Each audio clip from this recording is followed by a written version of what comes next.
और उन्हें अब यहूदियों से और अपने दूसरे दुश्मनों से लड़ने की फुर्सत ही नहीं रही। और यहूदी तो इंतहाई मक्कार थे। उन्होंने एक चाल और चली कि इन दोनों कबीलों में जो हारा हुआ कबीला था उनके साथ इन्होंने एग्रीमेंट कर लिया, सुलह कर ली, उनसे दोस्ती कर ली, ताकि उनमें से एक कबीला कमजोर हो जाए और दूसरा मजबूत हो जाए। इस तरह खुद यहूदियों की हैसियत बढ़ जाएगी। इस हरकत से एक तरफ वो दोनों कबीलों पर अपनी सरदारी मुसल्लत करना चाहते थे, ताकि दोनों कबीले यहूदियों के सामने कमजोर और जलील हो जाए, और दूसरी तरफ इसका फायदा यह भी होगा कि सारा बाइज्जत काम और दौलत पैदा करने के सारे रास्ते यहूदियों के कब्जे में आ जाएंगे। और ये लोग औस और खजरत के सामने और सारे यसरब के सामने बड़े फख्र के साथ कहा करते थे कि हमारा मजहब एक बाकायदा शरीयत है और हमारे पास खुदा की किताब भी है। जबकि औस और खजरत पत्थर के बुतों के आगे सर झुकाते थे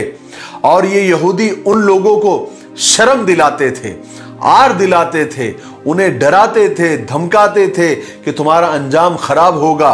और अपनी किताब से रसूल पाक सल्लल्लाहु अलैहि वसल्लम के ज़ुहूर का यानी आखिरी नबी के जाहिर होने का हवाला देकर उन्हें डराते और धमकाते थे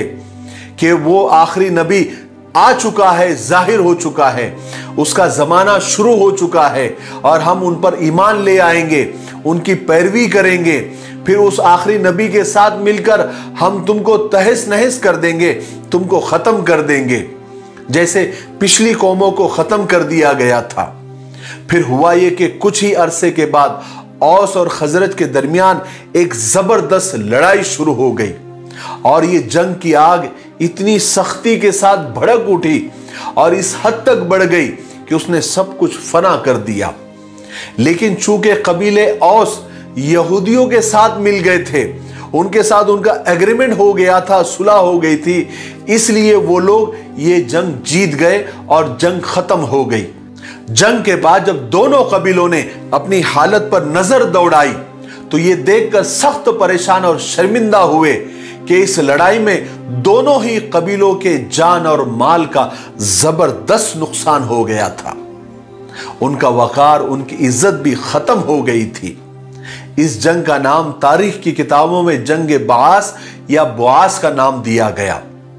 इन दोनों कबीलों ने देखा कि जंग जीतने वाला भी और जंग हारने वाला कबीला भी